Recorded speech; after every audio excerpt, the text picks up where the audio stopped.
Hi everybody, it is time for story time with Nana Pies, and today we have The Last Kids on Earth, Book 1, Chapter 8. Alright, I really want to know what's going to happen next, so let's get ready. It's story time.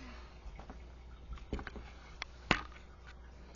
Last Kids on Earth, Chapter 8.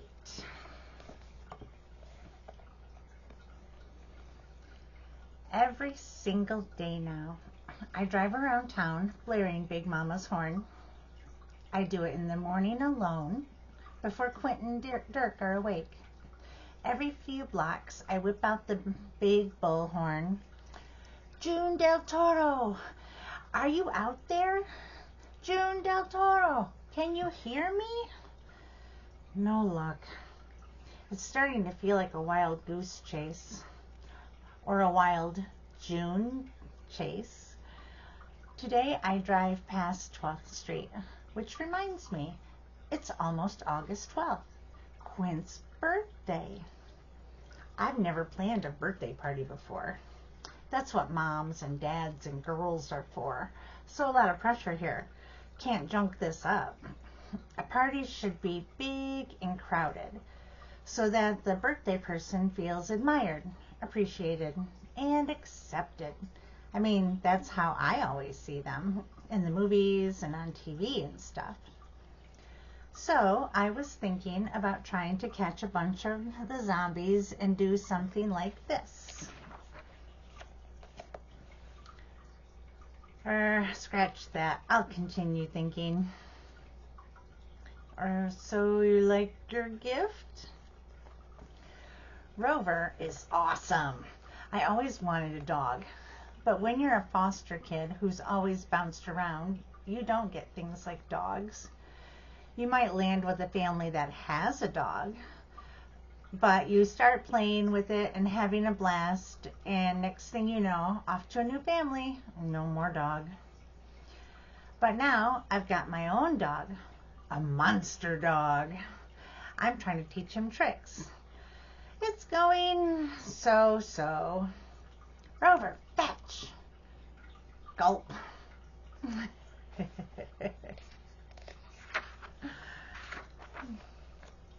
How about play dead? Quint shuffles over and interrupts our games. His eyes are bloodshot and there are big bags beneath them. I don't think he's slept in days. He hands me a piece of paper. It's a shopping list. We need everything on this list, okay? The list is full of bungee cords and metal tubes and rope and all sorts of junk. What's all this for, I ask. Quint grins his weirdo grin. Inventive purposes. But trust me, Jack, you will like it. I'll need to go to Home Depot for this. That's a journey. I climb up into the treehouse. Dirk is sitting in the corner, reading a Hulk comic. Let me know if you need help with any of the big words, I say. Dirk scowls. What do you want? We've got stuff to get, I say. Come on. Dirk shakes his head, groans, but he gets up. He throws on his old gray sweatshirt, pulls on his monster-bashing gloves, and follows me down out of the treehouse.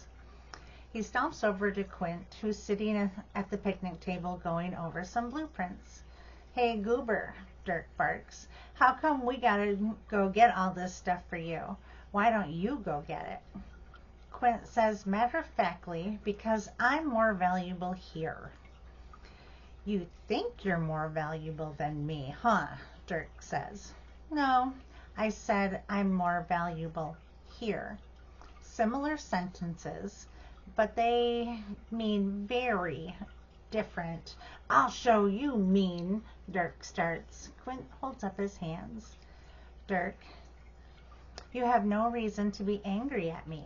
You clearly have some sort of chip on your shoulder and... Wait, does he? I look at Dirk. Is it a chocolate chip?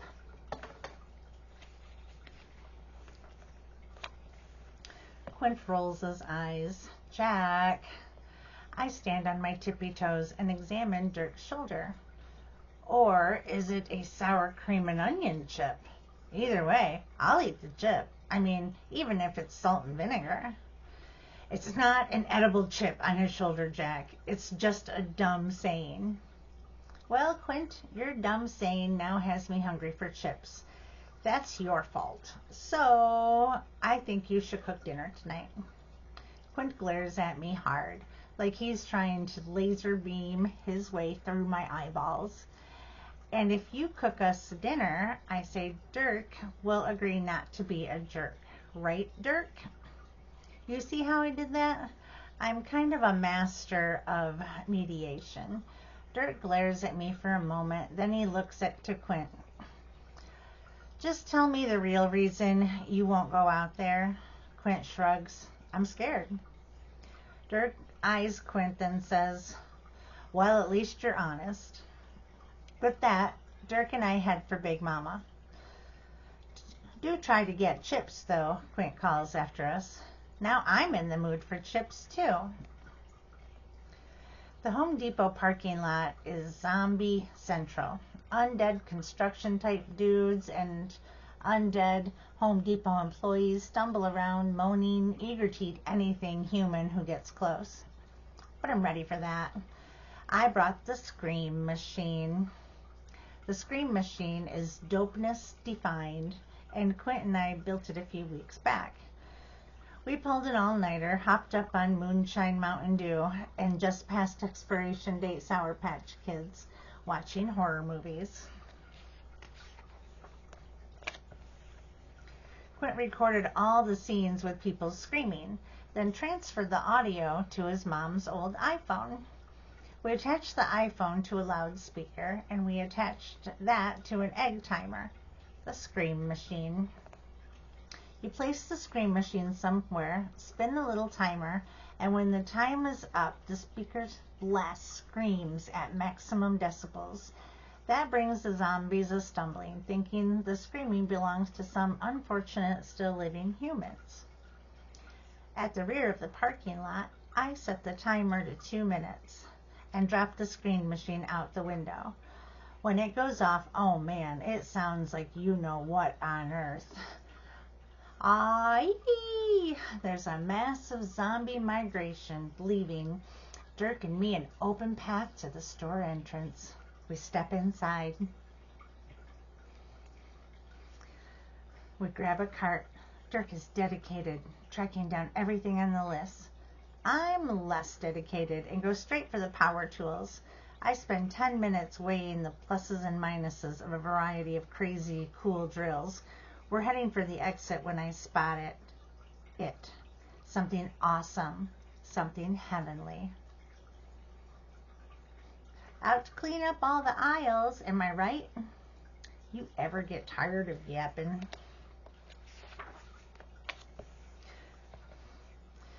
Dirk, I say, we need that ping pong table.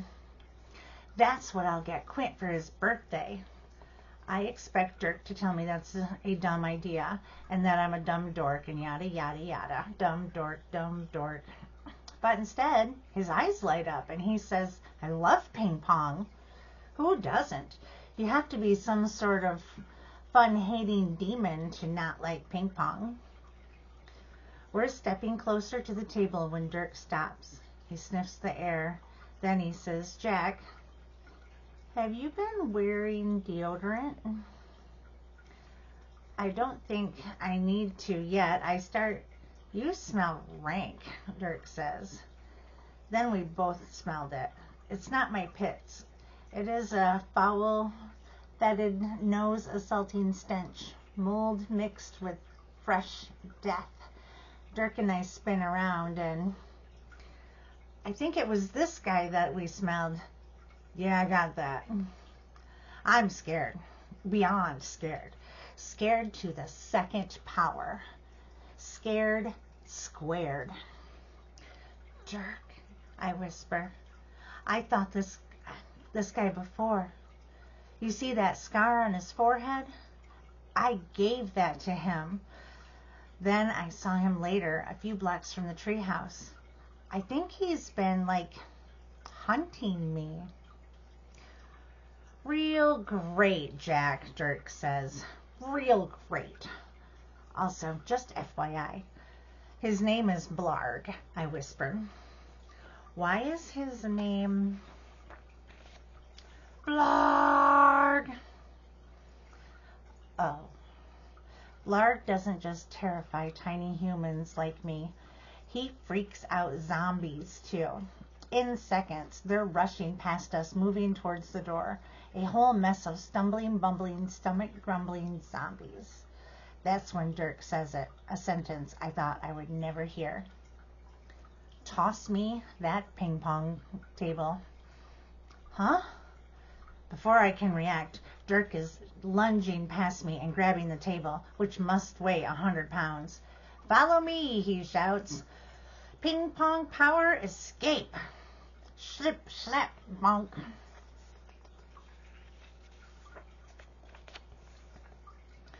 Dirk and I bust out into the parking lot. The scream machine is still howling away. Dirk shoves the ping-pong table and all of Quint's junk into the back of Big Mama while I clamber up into the driver's seat. Dirk hops in, yelling, "Go, go, go!" Behind us, Blarg burst out through the front of the Home Depot, bringing down the walls. It's about as loud as a marching band falling off a cliff. Blarg's like a tank, crushing cars and stomping shopping carts beneath his feet. That thing is going to kill us, Dirk yells. For the first time, Dirk sounds scared. What do you know? He's human after all. Don't worry, I say. Big Mama is prepared for this situation. I reach down to the control panel and flick the switch march. Butter slick fingers. Blarg takes his next step and slip his feet go out. He grabs for a streetlight, trying to brace himself, but snap, it cracks in two. Crash. Big Mama 1, Blarg 0. As we race away, I glance at the rearview mirror. Blarg's eyes, his many eyes, they're watching us. They're watching me. Me. Hating me. Promising revenge. I have this horrible feeling that I'll be meeting this vile villain again. This car has butter slicks? Dirk asked, snapping me out of my Blarg-induced terror. I nod. Yep, pretty rad, right? Quint's idea. We had to haul 4 barrels of the stuff from the movie theater, but it was worth it.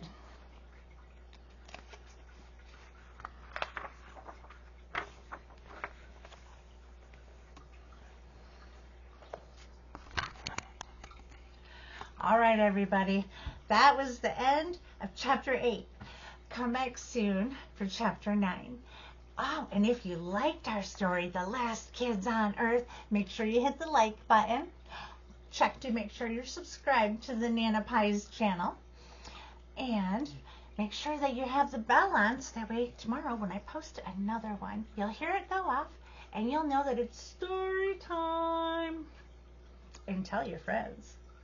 I'll see you tomorrow. Bye.